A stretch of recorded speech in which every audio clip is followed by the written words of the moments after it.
आप सुमरन सेवा की भावना पैदा करो तो यकीनन मालिक के नजारे मिलेंगे। जब आप खोटे कर्मों के मालिक बन जाते हैं, खोटे विचार अंदर चलते रहते हैं, आपका मन दांव तक आता है, दांव देखता है कि कब बुरे कामों में दांव लगा लूं। आप एक बिल्ली की तरह, जैसे वो चूहे की ताक में रहती है, वैसे ही बुरे कर्मों की ताक में रहते हो। कब इसकी नजर उधर हो, कब वो इधर हो जाए, कब वो फलाना देखे, ये ना करे वो ना करे और मैं बुरे कर्म कर डालूं। तो कहां से परमानंद आएगा, कहां से चेहरा नूर से भरेगा, कहां अंदर सुरूर होगा। बिल्कुल बुझे हुए दिए की तरह आपका फेस हो जाता है, नूर सब चला जाता है। देखने वाला समझ जाता है कि वाकई ये तो थोथा चना बाजे घड़ा, कुछ नहीं है।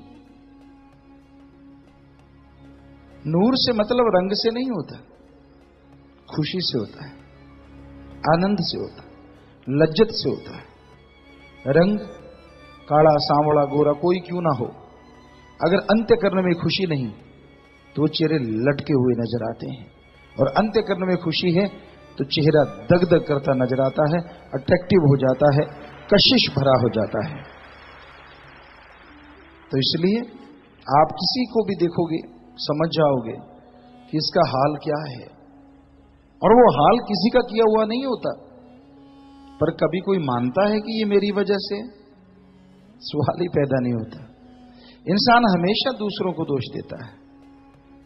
कोई नहीं कहता कि मैं अपने कर्मों की वजह से दुखी हूं, कि मैंने कर्म ही ऐसे कर रखे हैं, कि मैं ऐसे कर्मों की सोच रखता हूं, ऐसे कर्मों पे अमल करता हूं जो पाप गुनाह है। और जब भरने पड़ते हैं तो दोष दूसरों का, मुझे फलां की वजह से, मुझे फलां की वजह से। दद्दा दोष न काहू दीजे, दोष कर्मा अपने जो मैं किया सो मैं पाया, दोष न दीजे आवर्जना। दूसरों को दोष देके निकल जाते हो, अपने आप को धोखा देते हो। अगर आप परेशान हो, आप अगर दुखी हो, निगाह मार लो। हमें लगता है निगाह मारने की जरूरत नहीं पड़ती। जो आदमी कर्म करता है उसके दिलो दिमाग में ताजा ही होता है। खास करके सत्संगी हम गारंटी देते हैं, कोई भी सतगुरु मुर्शिद कामिल का चिताई हुई रूह अगर बुरे कर्म करती है, वो कर्म जल्दी से भूलती नहीं। उसे याद रहता है कि हाँ भाई मैंने ये गलतियां की, ये गलतियां की। कईयों को पूछा कि भाई, कई कहते हैं पिताजी माफ कर दो, सेवादार मिलते हैं, क्या हो गया, कौन सी गलती होगी? जी मैं सोचता हूं वो फला। बड़ी हंसी आती है, वाह क्या नाटक कर रहा है। सोचने की क्या बात है, जो आपने बुरा कर्म किया है आपको पता है। और सत्संगी की तो वो आत्मा कचोटती रहती है अंदर से कि हाँ भाई ये बुरा, ये बुरा, ये बुरा, ये बुरा, तूने इतने बुरे कर्म कर रखे। हाँ ये जरूर सोच सकते हो कि मैं पहले कौन सा बताऊं, पर ये तो नहीं कह सकती कि आपको पता ही नहीं है। तो बड़ी हैरानी होती है। चलो मालिक सद्बुद्धि बख्शे, नेक अकल बख्शे, इंसान बुराइयां छोड़ दे, बुरे कर्म छोड़ दे, ताकि उसको परमानंद मिले। पीर फकीर को यही दुख रहता है कि उसकी औलाद, संतान वैसे तो सारी ही होती है, जो मालिक की औलाद वो फकीर की औलाद, पर जो गुरुमंत्र से जुड़ जाते हैं, अल्लाह वाहिगुरु राम नाम से जुड़ जाते हैं, वो अति प्यारे बच्चे हो जाते हैं, चाहे वो कैसे भी क्यों ना हो। तो अगर वो परेशान है, अगर वो दुखी हैं, क्या ऐसा हो सकता है एक बच्चा भूखे पेट सोता और मां को पता ही ना चले? पता चलता है, मां तड़पती है। तो गुरु तो मां से करोड़ों गुना बढ़ के है, भावना रखता है, ख्याल रखता है, ध्यान रखता है।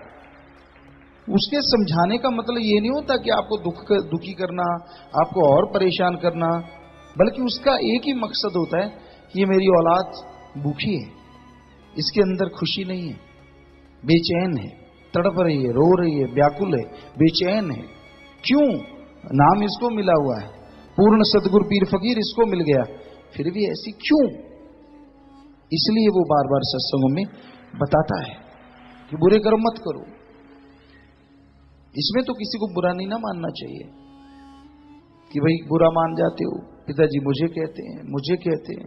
नहीं, पीर फकीर तो उसे कहते हैं जो बुरे कर्मों की वजह से दुखी है, परेशान है, गमगीन है, बीमार है, तड़प रहा है। कोई तड़पे ना तड़पे, लोग तो कह के सुना देते हैं, यार मुझे बड़ा दुख हुआ, तू बीमार था। दुख को क्या तूने चारपाई ले ली? क्या तूने उसकी दवाई कर दी? क्या तूने उसका इंतजाम किया कि दुख दूर हो जाए? कुछ भी नहीं किया, सिर्फ बातों से। वो कहा करते हैं कि दुखी नहीं होते किसी के दुख में तो कम से कम मुंह तो दुखी जैसा कर लो। ऐसा तो लोग कर लेते हैं क्योंकि नाटकीय है।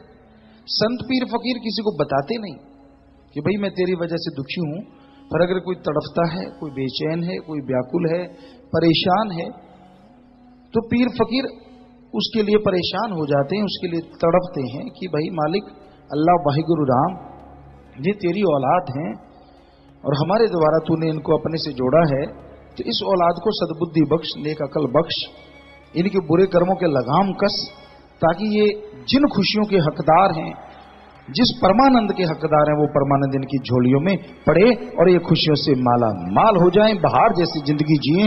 क्यों ये मर गए जी गए, मर गए जी गए, हर समय टेंशन में जीते हैं। तो संत इसलिए दुखी होते हैं, वो किसी को बद्दुआ नहीं देते। हम आपको गारंटी देते हैं बद्दुआ नहीं होती वो। वैसे पंजाबी एक कहावत है, मां बाप दियां गालां क्यों दियां नाला। मतलब मां बाप अगर किसी को गालियां बच्चे को देते छोटे होते, पुराने टाइम की बात है, आजकल तो पता नहीं किस वे में गालियां देते हैं, कलयुग है। पुराने समय में जब माँ बाप अगर टोकता था तो बुरे कर्म करने से, कि भाई ये गलत, बीड़ी मत पी, नशा मत कर, वैश्यावर्ती मत कर, वैली बुरे लोगों के संग मत कर, तो गालियां पड़ती, डांट पड़ती। तो वो कहते क्यों दिया नाला, कि उसका असर होगा, अगर आप मान लिया तो जिंदगी में अच्छे बन जाओगे और पूरी जिंदगी खुशियां लोगे।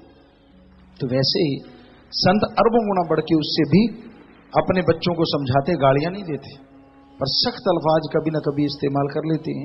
उसका मतलब ये नहीं होता कि आपको कोई बद्दुआ दे दी, आपको शराफ दे दिया, वो तो आप जानते हैं या अल्लाह वाहिगुरु राम पीर फकीर जानता है कि आप में कमी है, और इसलिए आपको वो करंट की तरह लगते हैं वचन। तो उनको दूर करो ना कमियों को। इसलिए तो पीर फकीर कहते रहते हैं, ताकि जो परमानंद आपके पास है, बिल्कुल पास पड़ा है, और पास होते हुए भी आप उसे नहीं चख पा रहे, अपने कर्मों की वजह से, मन की वजह से, काम वासना, क्रोध, लोभ, मोह, अहंकार की वजह से।